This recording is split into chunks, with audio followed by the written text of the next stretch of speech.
Seja bem-vindo a mais uma lembrança, né, da nossa querida Baixinha, do nosso caboclo, da Flor da Montanha. Hoje, especialmente, convidamos aqui o nosso querido Richard Riquetti, né, que é o nosso entrevistado de hoje.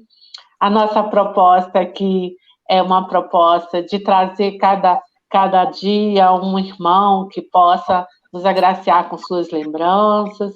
Lembrando que, como o hino fala, né, o livro está aberto e cada irmão desse é uma página desse livro, né? Então, nós aqui hoje com Richard, que é ator, palhaço, gestor, professor formado pela Unicamp em Mecânica e pela Unirio em Teatro e Gestão Cultural pela Cândido Mendes, fundador do Grupo Oficina, uma companhia de circo teatro de rua, com 32 anos, itinerante, fundador da Escola Livre de Palhaço, a Eslipa, a primeira no gênero e única gratuita, né? E é isso aí, Richard, seja muito bem-vindo, para que você possa aqui nos contar um pouquinho da sua história, como é que você conheceu, como... Ah, o Richard também, lembrando aqui que ele é um dos responsáveis lá pelo grupo no Rio de Janeiro, o grupo Santa Amaro, que, né, ligado à Umbanda, né, e o Richard é um grande querido irmão, né, e vai nos contar um pouquinho aqui, Richard, da sua história, de como que foi todo esse processo, né, de hoje você, inclusive, ser um desses responsáveis por esse grupo, né, e como é que foi sua história com a Baixinha, né? Seja bem-vindo, Richard. Seja bem-vindo, Lelê, seja bem-vindo, Lalá, paz e amor pra você que veio participar. Seja bem-vindo, Lelê, ô Lelê, seja bem-vindo, Lalá, paz e amor pra você que veio participar. Oi, Cléris, um prazer enorme estar aqui junto com vocês para fazer o resgate, essa memória, esse registro da nossa querida Mãe Baixinha. É uma honra muito grande poder colocar para as próximas gerações a mesma satisfação, o mesmo prazer que eu tive de encontrar essa pessoa tão fantástica como a nossa Mãe Baixinha. Muito obrigada, Richard, que seja muito bem-vindo. Então, Richard, conta pra gente um pouquinho como é que foi a sua aproximação com a nossa querida Mãe Baixinha, como é que foi, né, seu primeiro contato, a sua história, né? Deixa aqui um pouquinho essa lembrança, né, que é tão importante para a gente ter, né, como conhecimento da nossa história. Ih, minha filha, faz tempo. Estamos lá no ano de 1987. Eu fui para Salvador e de uma temporada de espetáculos. E quando eu estava em Salvador, nós almoçávamos num quintal com várias folhas de bananeira. E eu comecei a ter visões. Os seres saíam de trás das folhas das bananeiras, assim, aí se aproximavam, assim, da gente, assim, e aquela mesa comprida de madeira, né? E todo mundo comendo e ninguém via. E eu olhando aquilo assim, ficava olhando para as pessoas assim, ninguém via. Aí, na hora que eu cutucava alguém assim para mostrar, aqueles seres se afastavam, se escondiam de novo, atrás da bananeira. Aí eu voltava e falava, não está acontecendo nada. Aí daqui a pouco aqueles seres voltavam a aparecer assim para mim. E eu notei que eram assim as minhas primeiras manifestações mediúnicas conscientes. Depois dessa viagem, eu cheguei na cidade do Rio de Janeiro e fui morar muito próximo da casa da Baixinha, na casa do Paulino. Toda segunda-feira o Paulino saía. Aí no primeiro dia eu não perguntei nada, no segundo dia não perguntei nada, no terceiro dia ele falou, vou na casa da Baixinha. Aí eu falei, e o que é a baixinha? Ele falou, é um centro espírita. Opa, eu vou também. E aí, Só um minutinho, para quem não conhece, o Paulino é um nosso também querido irmão, né, que acompanhou também desde o início, e ele vai ser um dos nossos próximos entrevistados. Que saudades do Paulino. Então, eu morei na casa do Paulino junto com ele aqui na Conde de Avelar, que é muito próximo da casa da Cardoso Júnior, da Baixinha. Fica uns 100 metros, mais ou menos. E aí eu fui numa sessão, eu entrei, a casa estava lotada de gente. Eu entrei bem quietinho, sentei o mais escondido possível, fechei os olhos e falei assim, eu não vou abrir, porque eu estava com aquela sensação de ver os seres. Eu falei, eu vou fechar os olhos aqui e vou ficar quietinho. E ali eu fiquei escondidinho, no cantinho, sentado num banco de madeira, e às vezes aquilo foi aqueles cantos, a reza, né? Foi me levando para um espaço e eu falei, nossa, eu cheguei na minha casa. A sensação que eu tive é que eu estava na minha casa. E às vezes, eu ainda com os olhos fechados, eu sentia alguns toques no meu corpo. Aqui, nessa região, aqui, nessa região, e aqui, nessa região. E sempre que me tocavam, eu via vários feixes de luzes se expandindo pelo espaço. E eu, com os olhos fechados, não vi quem me tocou. Aí, na outra segunda-feira, aconteceu a mesma coisa, e eu fui ao centro, mas aí eu já abri um pouquinho os olhos. E aí eu vi realmente por que ela tinha o nome de Baixinha. E aquele toque era feito pelo Caboclo Tupinambá. Então, foi assim que eu cheguei na casa da Baixinha, foi assim que eu cheguei na casa do Caboclo Tupinambá, de olhos fechados, bem quietinho, e vendo vários feixes de luz. Nossa, que lindo! Que lindo! E de lá para cá, Richard, como é que foi esse envolvimento seu dentro da Umbanda, dentro dos trabalhos de Umbanda com ela? Como é que se deu né, após esse primeiro conhecimento, após o primeiro contato que você teve com o caboclo, com ela? Como é que foi? Tem uma coisa também que eu me lembro desde esse primeiro dia, é que durante todas as canções, todas as músicas, todos os contos, as corimbas, existia uma que me tocava profundamente, que era uma voz. Aquela voz entrava dentro de mim sem pedir licença, mas de uma forma extremamente amorosa. E aí depois, no segundo dia e no terceiro dia, quando eu comecei a ter a coragem de abrir os olhos, eu percebi que essa voz vinha da Baixinha. E sempre que ela cantava, uma emoção profunda me tocava. Claro que as outras músicas também, mas quando ela puxava, realmente ela entrava dentro de mim de uma forma extraordinária. Naquele tempo, a nossa casa ainda era muito pequena. Nós tínhamos um corpo mediúnico ali de 10, 12 pessoas, né? E nós ainda fazíamos as giras aqui no Horto.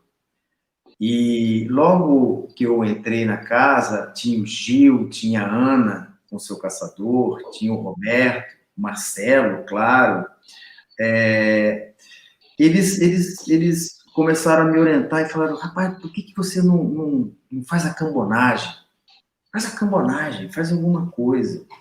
Então, eu arrumava uma sacola, que era de uma cesta, e colocava todos os utensílios que eram necessários ou que a gente tinha para o trabalho que era feito lá no horto.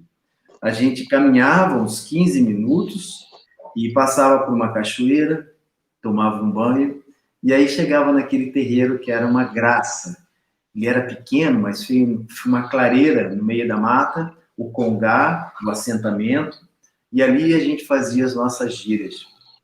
E aí começou o grupo a subir para Lumiar. Já tinha algumas iniciativas, estava se construindo o primeiro terreiro, que era a Lua Branca, ali um pouco perto da água, um pouco mais para frente, não sei se você chegou a conhecer, também um ambiente bonito, uma igreja, né? Cabana, Lua Branca, Cabana Lua Branca, Casa do Caboclo.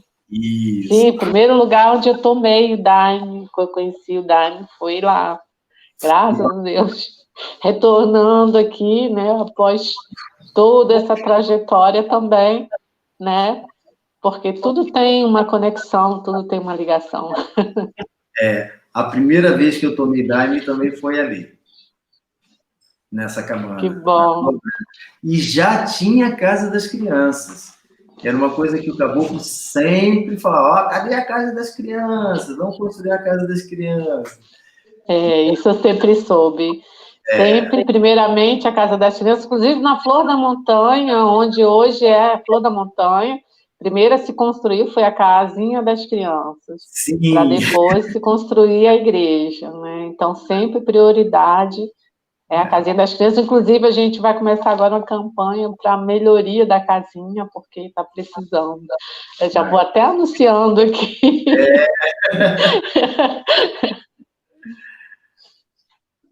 Mas fala, continua.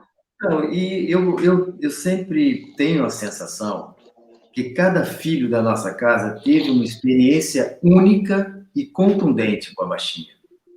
Todos nós tivemos um momento em particular com ela que foi único, né? Todos. A gente tem essa sensação de ter vivido algo que tenha sido muito particular e muito profundo com ela. Então, nesse momento, eu comecei a fazer a cambonagem. A Ana, que era a sobrinha da afilhada da baixinha, também Ana Paula também fazia cambonagem, e ela ficava diretamente com o caboclo Tupinambá, e eu ficava ali naquela fase de aprendiz, né, de cambono. Ela me orientava muito e ficava ajudando as outras entidades. Mas sempre faltava coisa. Então, tinha o preto velho pediu vinho, aí não era aquele vinho, era outro, aí eu ia comprar. Aí as entidades naquela época ainda usavam, né, da fumaça, usavam do vinho moscado, enfim, de uma série de artifícios ainda, né, de coisas materiais, eu quero dizer, melhor dizendo.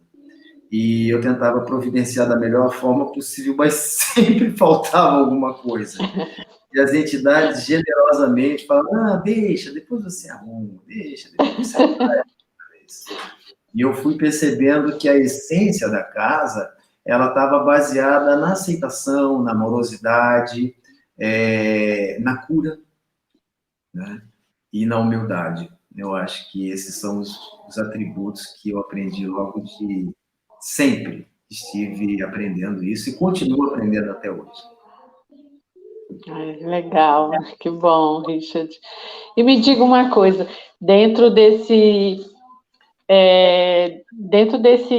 momentos que você conviveu com ela, o que você traz assim de uma história, assim, uma pérola que você possa ter tido, né, nesses períodos aí que você traz de lembrança dela, assim, o jeito, como, né, alguma coisa que ela gostava, uma história para a gente poder conhecer um pouco mais aqui. Muitas histórias, muitas lembranças saborosas, né? Ela me chamava, ô palhaço, porque a baixinha, eu não sei se você sabe, mas ela foi palhaça, né? Ela foi palhaço, porque ela se vestia de homem para ser palhaço do reizado, né? E ela ficava embaixo daquela roupa, brincando com todo mundo, e ninguém sabia que era ela, porque mulher não podia ser palhaça, então ela se vestia de palhaço. E como eu sou palhaço, então ela sempre me chamava, ô palhaço! Ou então, um outro tratamento muito amoroso era, moleque, ô moleque, onde é que você tá? Quando é que você vai vir me visitar, moleque? E era muito gostoso ouvir, né, a sonoridade dessas duas terminologias que ela me chamava. E como eu morava muito próximo da casa dela, eu ia sempre lá. E ela é uma pessoa que sempre gostou de receber as visitas, né?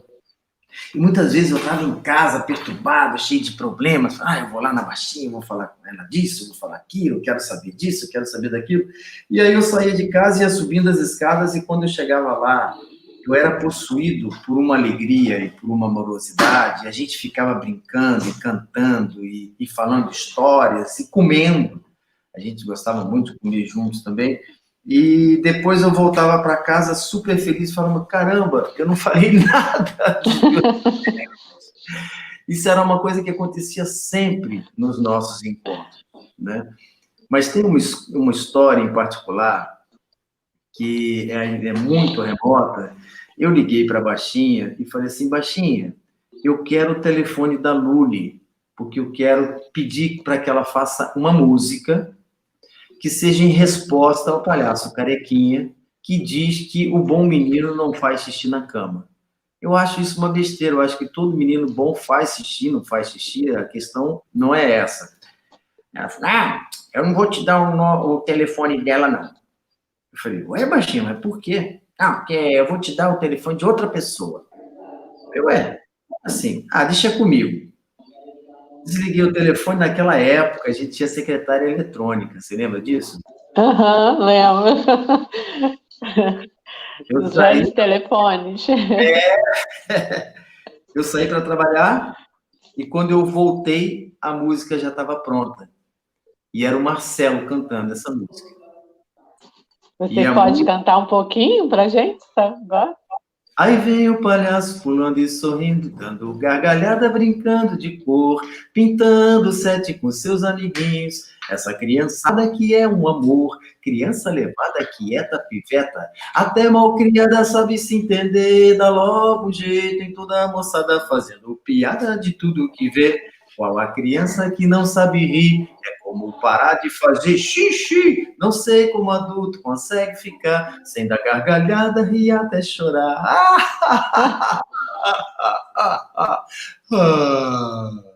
Palhaço é o amigo de fé da alegria. Palhaço ri até ficar com dor de barriga.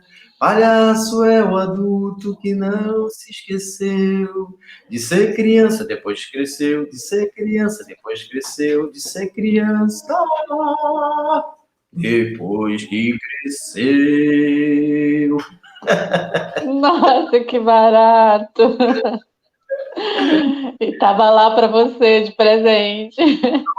O Marcelão cantando. E aí a história é mais doida ainda, porque ela ligou para a Mônica Bessa, que não me conhecia, que eu conheci no Daime, no Céu do Mar.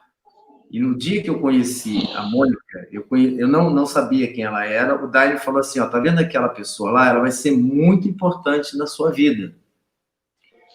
E aí, aí vem essa história. Anos depois, a Baixinha ligou para a Mônica e falou, Mônica, faz uma música pro palhaço aí que eu conheço. E aí contou a história do xixi. A Mônica morava no Jardim Botânico, entrou no ônibus. Quando ela entrou no ônibus, a música chegou inteira, letra e música. Aí ela chegou na casa da Baixinha, cantou, o Marcelo estava lá, pegou a flauta, já gravaram e colocaram. Caramba, que legal! A Baixinha sempre foi uma pessoa que promoveu os encontros entre as pessoas e os encontros com a gente mesmo. Né? Eu acho que ela tinha grande propriedade de fazer com que a gente resgatasse o nosso ser na potência máxima. E ela era uma grande facilitadora de encontros com a gente mesmo e com as outras pessoas. Isso, muito legal. Que bom, bom escutar isso.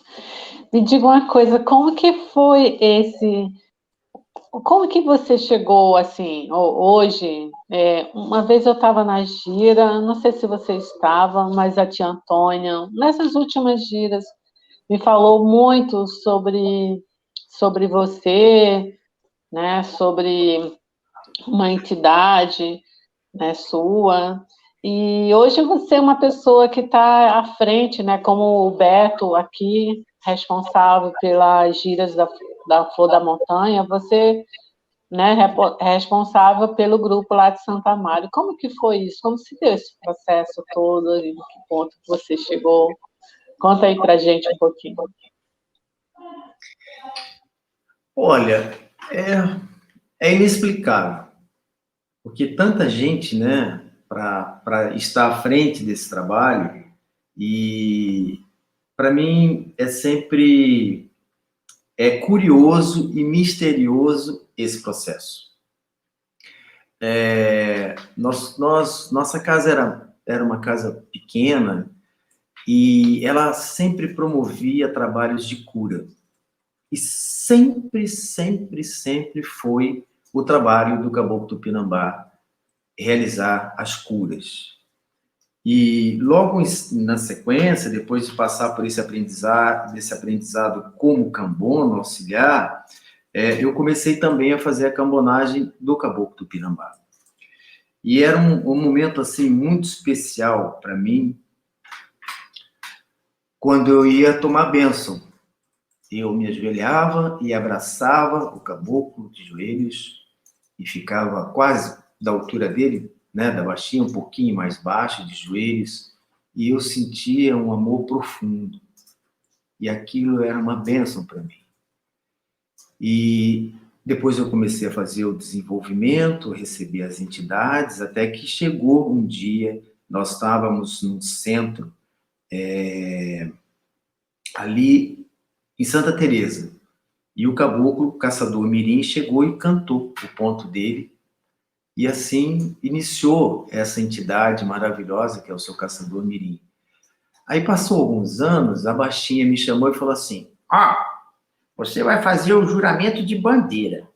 Eu falei: ué, o que é isso? Eu falei: você arruma um pano aí, vamos fazer uma bandeira que ela é vermelha, verde e branca. E você vai fazer o juramento da bandeira. Eu falei: tá bom. Aí eu fui, fiz.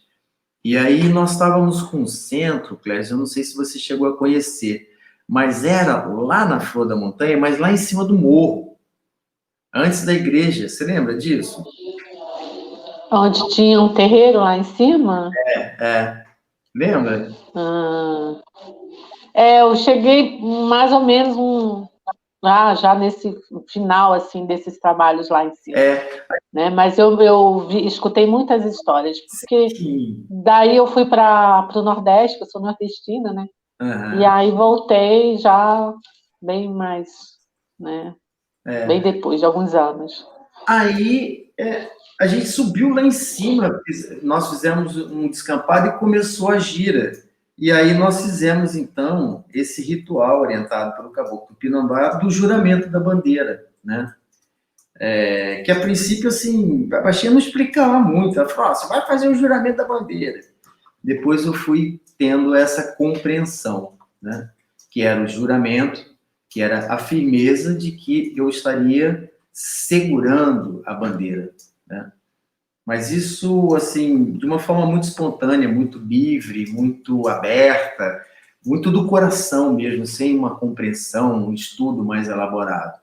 E aí, então, depois foi se galgando essa prática, né? A igreja mudou totalmente para Lumiar, mas a gente manteve aqui as terças-feiras, que o caboclo sempre falou: olha, aqui é o pronto-socorro.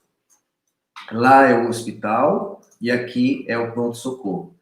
E eu acho que uma coisa que surgiu aqui também na Santo Amaro, na Flor da Montanha do Rio de Janeiro, é que ela também se tornou uma escola, né? Então, a gente, nos nossos trabalhos aqui da Umbanda, a gente ao mesmo tempo que é um pronto-socorro, é também uma escola de formação de médios. Isso é um espaço que me agrada e que me contempla, porque a gente precisa garantir para as próximas gerações que elas tenham acesso a esse saber sobre a questão da cura, da autocura e da consciência espiritual. E aí a baixinha e o caboclo Tupinambá falaram: então o caboclo caçador vai ficar à frente lá da Flor da Montanha do Rio de Janeiro, que também é conhecida como Santo Amaro. Mas não, eu só ia perguntar, é que lá vocês fazem desenvolvimento, não é isso? Faz isso, atendimento e desenvolvimento dos é, médicos, não é isso? isso, simultaneamente. Faz o atendimento, mas também faz o desenvolvimento. Uhum. E também participam aqui na gira, né? Porque uma vez, quando aberto, né? O grupo de lá se desloca uma vez por mês para participar conosco na Flor da Montanha, nas giras, né, de Lumiar, né, daqui de Lumiar. Não é isso?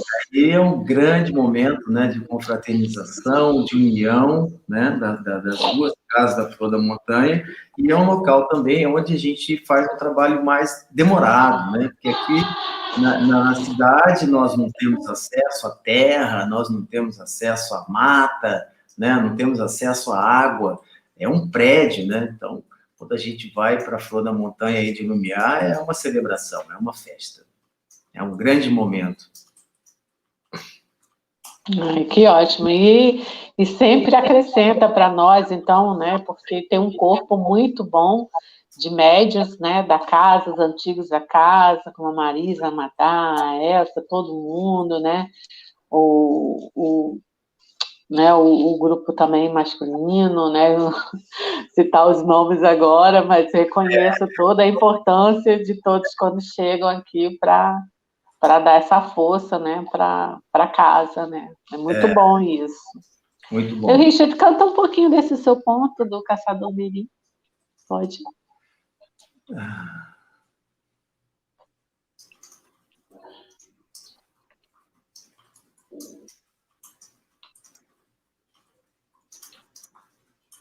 Veio 3 pontos diferentes dele, mas esse primeiro era.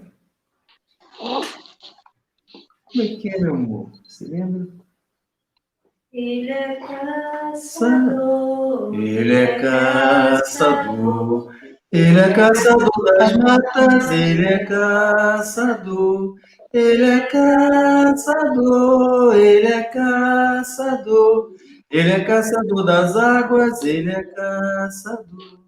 Ele veio de Aruanda para trabalhar, ele veio na Umbanda para Saravá. É assim. Ele é caçador, ele é caçador, ele é caçador das águas, ele é caçador, ele é caçador, ele é caçador, ele é caçador das matas, ele é caçador. Ele veio de Aruanda para trabalhar, ele veio na Umbanda para Saravá. Ok, acabou. Esse foi a primeira corimba que chegou ali. Depois chegou uma muito bonita que é assim, ô caçador, ele é um trabalhador. Ô caçador, ele é um trabalhador. Ele é filho da Jurema, neto de Tupinambá, a sua aldeia é muito longe, ele veio aqui para Saravá. Esse é o caçador. Esse foi o segundo que chegou. Que legal, muito bom. O primeiro é bem conhecido, né? Sempre canta, né? Muito legal. O Richard me fala que dentro desse legado, né? Esses anos todos que a sua convivência com a Baixinha, né? Com o Caboclo, inclusive até me deu agora, na hora você estava tão empolgado que eu não quis interromper, qual que era o ponto que ela cantava que te despertou, né? Mas acabou passando, mas assim, eu queria se você pudesse lembrar, assim, no final, deixar aqui um pouco para a gente. Mas assim, esses tempos todos que você conviveu, né, aqui com ele, com a Baixinha, né, dentro da Flor da Montanha, lá em Santa Amaro, no Rio, onde foi, no outro. O que esse legado te trouxe, assim, né, como ensinamento para os dias de hoje, né? Eu acho que Deus é meu, Deus é seu, Deus é de alguém, Deus é de todo mundo, de quem sabe tratar bem. A baixinha era uma coisa extraordinária, era uma coisa extraordinária. Estar do lado dela era estar em estado de graça. Ela, ela tinha uma presença de espírito, eu vi ela baixinha em diversas situações, em muitas situações. E ela sempre tinha uma presença de espírito. Eu acho que eu compreendi que esse termo, né, presença de espírito, eu aprendi que com ela era sempre, todo dia, cada minuto. Na hora que ela levantava, às vezes, para ir no banheiro, na hora que ela fazia uma chamada de umas entidades, na hora que ela dava uma palavra de apoio, na hora que ela dava um comando, sempre existia a questão da presença do espírito. A baixinha era uma pessoa absolutamente conectada com tudo, principalmente com o amor, com o que há de divino no ser humano, o que há de divino na natureza. E o que há de divino em todas as coisas, porque ela sempre nos ensinava que o amor é eterno. Que beleza, que lindo. Obrigada, Richard, por tudo. Você gostaria de falar mais alguma coisa assim que ficou na lembrança, que você traz assim sobre